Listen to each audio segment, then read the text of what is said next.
Welcome to the Behaviorist Book Club. We're a community of busy, research-focused ABA practitioners just trying to keep in touch with the current literature. You can find me at my website, www.behavioristbookclub.com, and join the conversation on Twitter at BehavioristBC and even on Facebook, Behaviorist Book Club. This series is ABA in one take, not Java, because we are going to be going past the Journal of Applied Behavior Analysis, because this is a bonus week. We have finished up volume 54, issue number 4. We did on Monday, of course, the first episode of One Less Lonely Practitioner, which I'm pretty excited about. And now we are doing a behavior analysis in practice article. This is from the March 2021 edition. It's entitled Parent Teleconsultation to Increase Bites Consumed, a demonstration across food for a child with ARFID and ASD. This is by Bloomfield and colleagues, like I said, in 2021. I did decide to choose another feeding article. I did this partially selfishly because I have a client who I'm working with now who I know is going to need some feeding therapy, so I wanted to make sure I was on top of my game. But I also selected this because of a couple key characteristics that really made it stand out to me and made it notable in my mind. The first was that it was completely telehealth and parent run. I think that one thing that feeding is doing really well right now is demonstrating the utility of telehealth. And I think that we can all learn a little bit from their methodology and how they've been able to modify what seems to be very intensive in-clinic procedures to work in the home setting. The other thing that caught my eye more than anything else was the fact that they used a changing Criterion design. I am a huge fan of that design, if nothing else because of its novelty, as I don't see it very often. So as soon as I saw that it was changing Criterion design, I wanted to immediately dive into it and see what this all was about. The authors point out, as in every feeding article, that feeding selectivity is extremely common. Now, I'm going to separate feeding selectivity from total food refusal, and I think that's an important distinction to make, as we'll talk about later on down in the article. But total food refusal would be a child who currently does not engage in any solid or liquid consumption, or something severe like that. The definition does vary. While feeding selectivity, this child may present with certain types of food that they eat. For example, this child will eat chicken nuggets that are the same brand. They will eat macaroni and cheese that is one brand, and they will eat a couple apples and some yogurt. And that's about it. That's essentially their entire diet, and maybe add in some junk food and things like that on the side as well. The reason this distinction is important in this case is that while feeding total refusal is common, feeding selectivity is extremely common in children with autism. However, just like in feeding total refusal, as we read in Humane et al. In 2021, that was volume 54, issue 53, renewal and generalization is a real concern in this population. A lot of times the treatments are very specific and the clinical setting is very different than the home setting. One of the recommendations to minimize that renewal was to make the treatment setting more like the home setting. Well, what is the best way to make the treatment setting more like the home setting? Do treatment in the home, which is what telehealth has allowed these practitioners to do. In addition, there tends to be a lot of questionability about some of the social validity in feeding treatments, specifically in escape extinction. Non-removal of the spoon is a common treatment, and as a practitioner who's done it myself, it's not exactly the most beautiful thing to look at. Recently, I was listening to the BHCOE, the Behavioral Health Center of Excellence webinar with Dr. Hanley, and he talked a lot about beautiful applied behavior analysis. Great webinar. I think you guys should all check it out. But he noted that if we're making the statement that the ends justify the means, then we may be conducting the wrong thought process to get us there. This shouldn't be a situation where the ends justify the means. Rather, it should be the situation where the entire process looks just as good social validity-wise as the end result. So to collaborate some of that lack of social validity of non-removal of the spoon, there's been survey data done by Vasquez and colleagues in 2019 that showed that the parents, when given a choice between escape extinction and differential reinforcement, actually preferred differential reinforcement. And this comes with a problem, right? Because escape extinction is highly effective. I hesitate to call it magical, but when applied correctly, I've never seen a higher effect size on a single case design graph than when you have a total food refusal plus the addition of escape extinction results in food acceptance. It's quite amazing and does change a lot of kids' lives for the better. But there's this social validity issue. There's also the fact that non-removal of the spoon as a procedure isn't exactly an easy procedure to do. I think if you talk to anybody in the feeding field, they would tell you that non-removal of the spoon is difficult. It takes training. It takes practice. It's as much of a skill as it is a knowledge-based activity, meaning you can't just read an article and complete non-removal of the spoon like you maybe would at functional analysis. You need training, you need practice, you need experience before being able to implement that procedure. All of those things make it very difficult for parents to generalize their treatment outcomes. The kid achieves great success in the clinic, then they go home, we get hit with renewal issues, and problem behavior spikes back up, and the parents aren't able to implement escape extinction with appropriate fidelity like the therapists were able to at the feeding clinic, and suddenly we're back in a cycle of problem behavior being reinforced. And it turns into this vicious cycle. And at the same time, potentially it's less socially valid than other options. But what are those other options, right? There's no point in criticizing a treatment when we don't have anything else to make up for it. Well, these authors presented a potential other option. And that option is breaking the feeding demands into very small bits and progressing throughout the challenge of eating very slowly. Like I said, this is very contrary to established practices.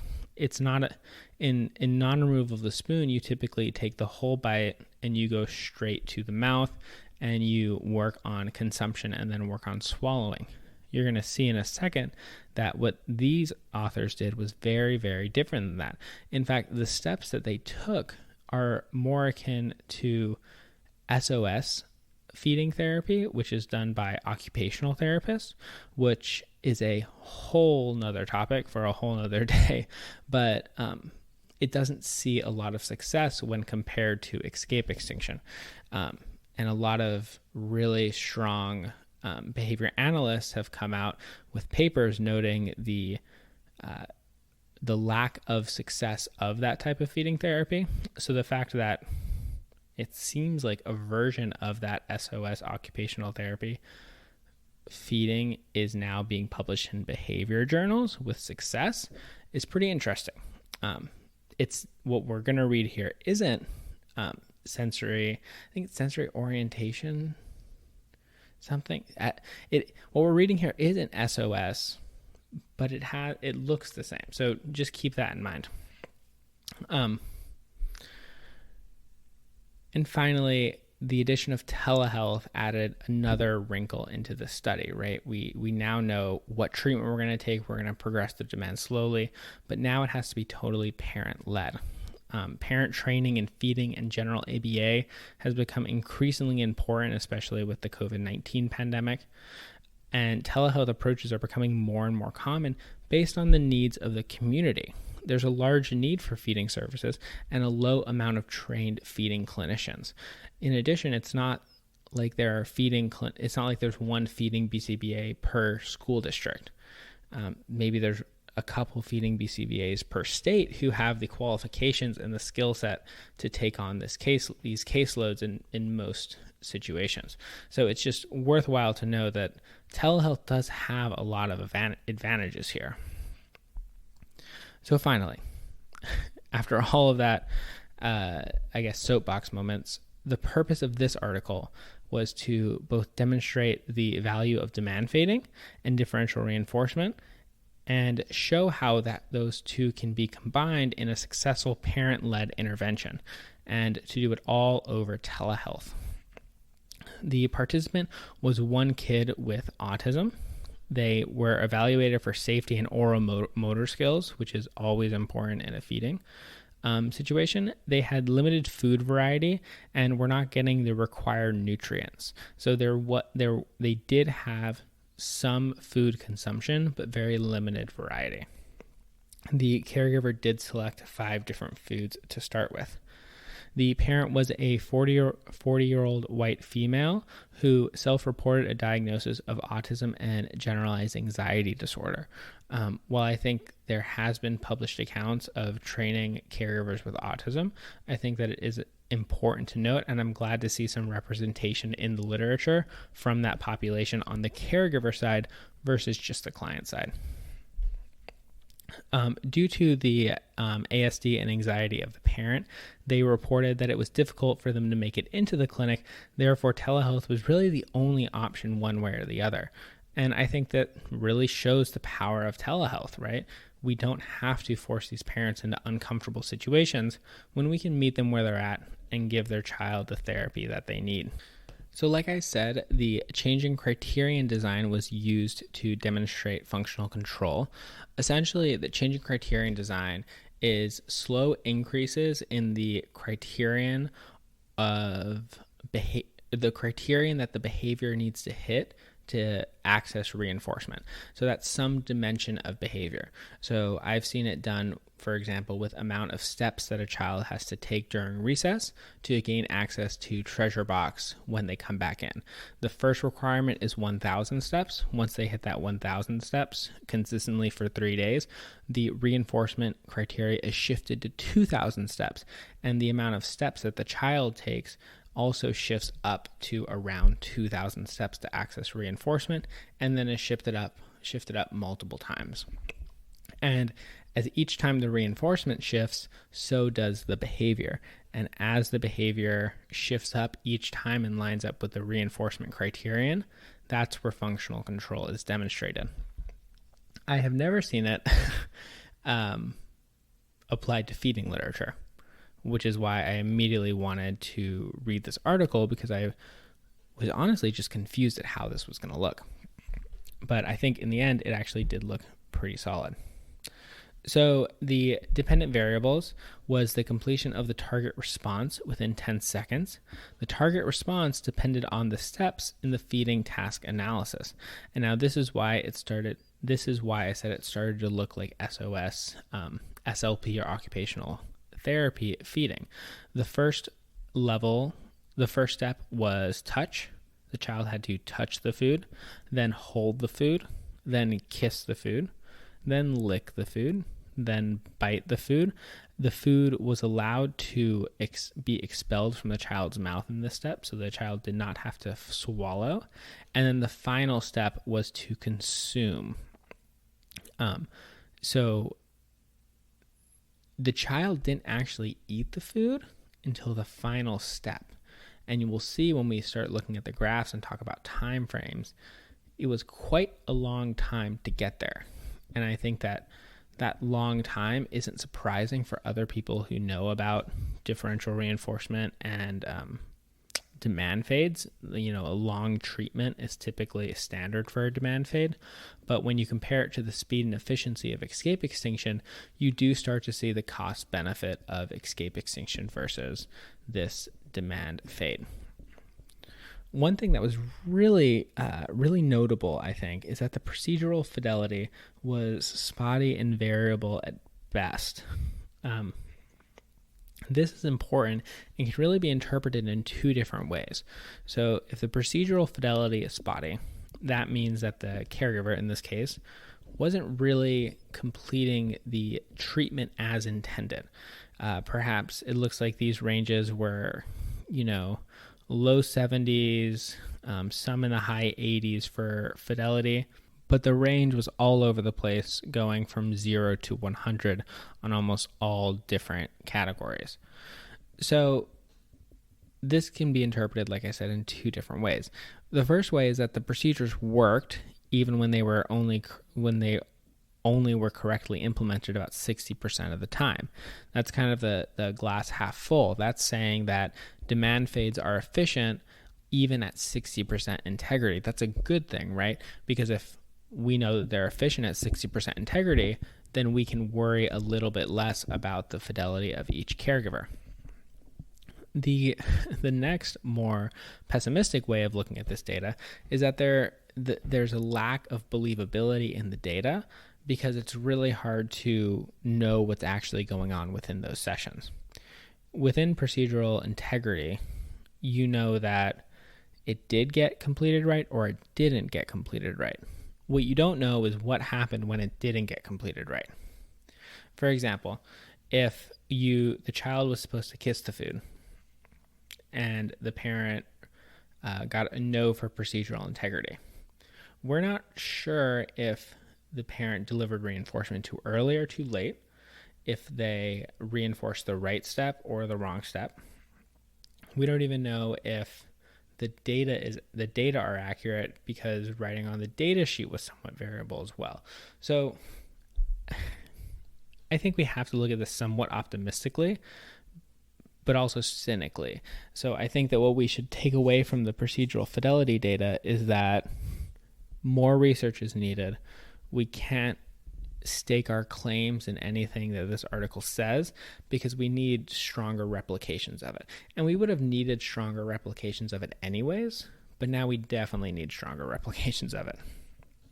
So let's finally get into some of the treatment situations. The baseline was just a general escape condition.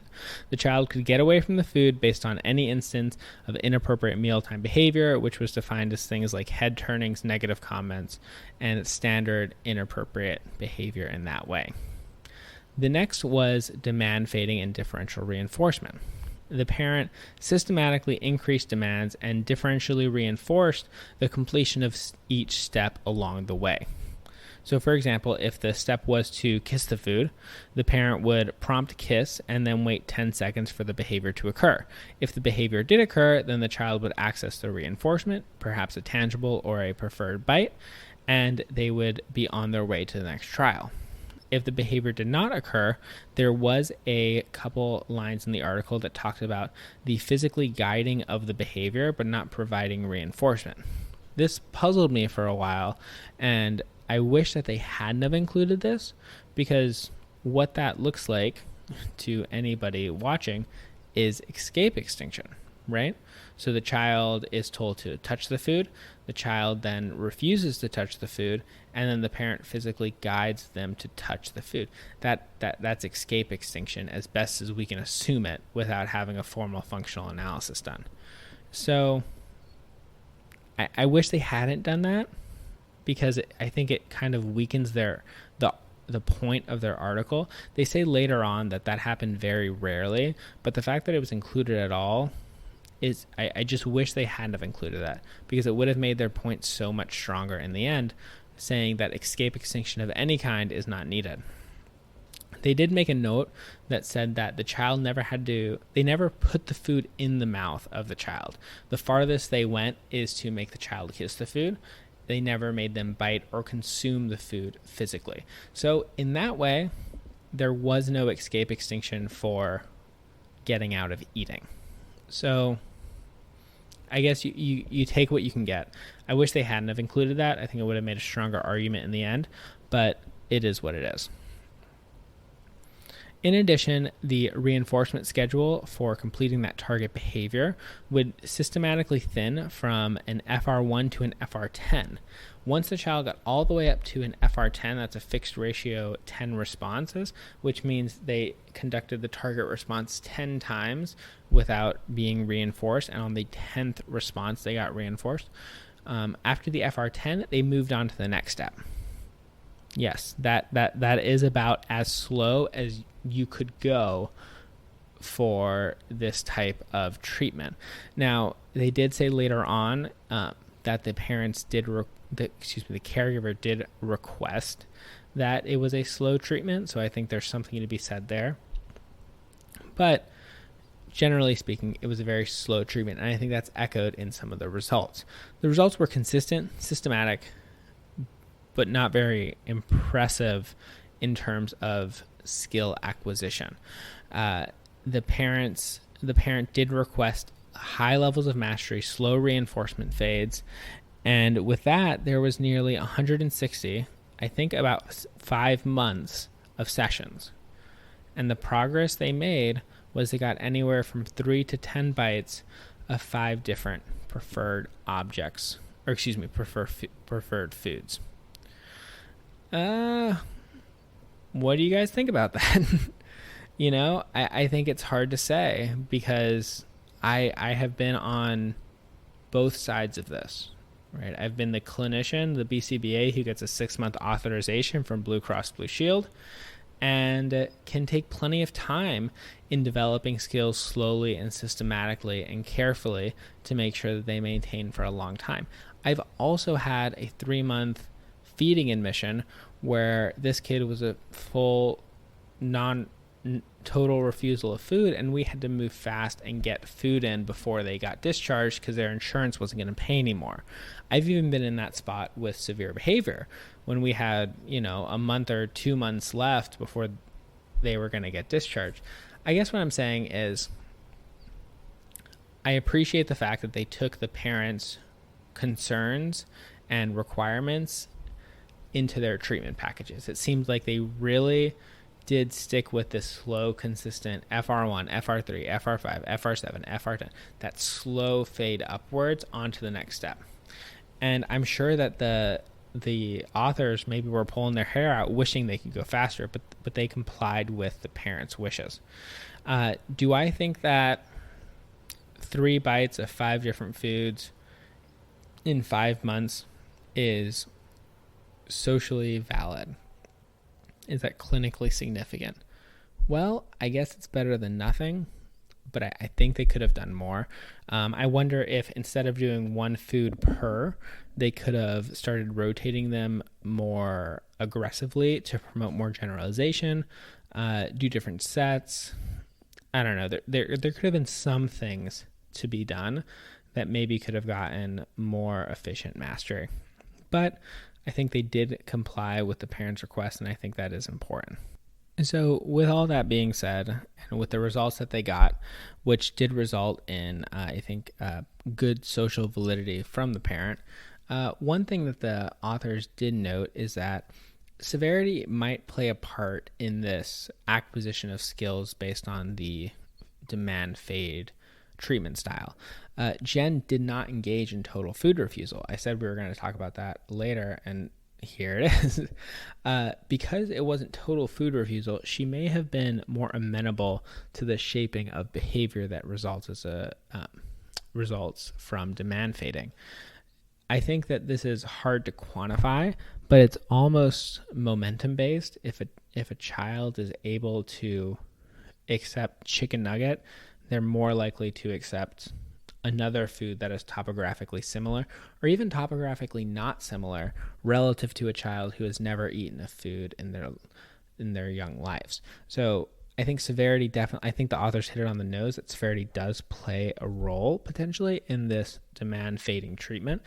And I think that it would be really interesting to see where that boundary is. Is it, non-refusal or selectivity, or is it the child needs to have eaten 10 foods in their repertoire before they can be amenable to this type of treatment, or does it vary even more than that? I think it'd be really interesting to see more data on this for sure. Another notable limitation was the lack of control over bite sizes. I wish they would have added some kind of ounce or gram graph so that we could see how much food the child was actually consuming. One of my worries when I was reading through this article as a clinician was, well, what if the child consumes just like the smallest nibble of the sandwich? What if they just like peck it with their mouth? And my concern is that if that's all they do, then yes, they're completing the behavior, but there isn't any real clinical benefit to that. You would then have to shape up the size of the bite. So something to consider if you are thinking about utilizing these techniques. I guess to close it out, I think it was a pretty fun article. I think that it was unique.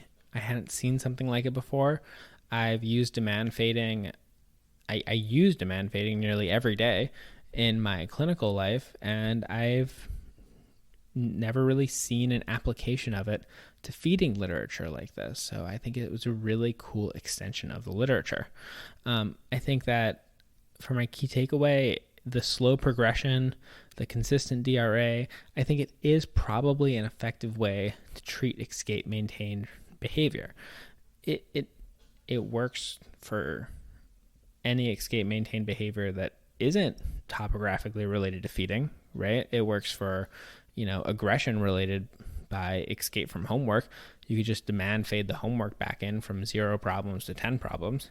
So it makes sense that if it works for a topographically different behavior but within the same function, it would work for feeding, which is topographically different but the same function of the behavior being escape. I think that it's important to remember that escape extinction is just not the only option available to us. There's so many other behavior change processes out there that don't involve escape extinction. And I think that a lot of them are very worthwhile to consider.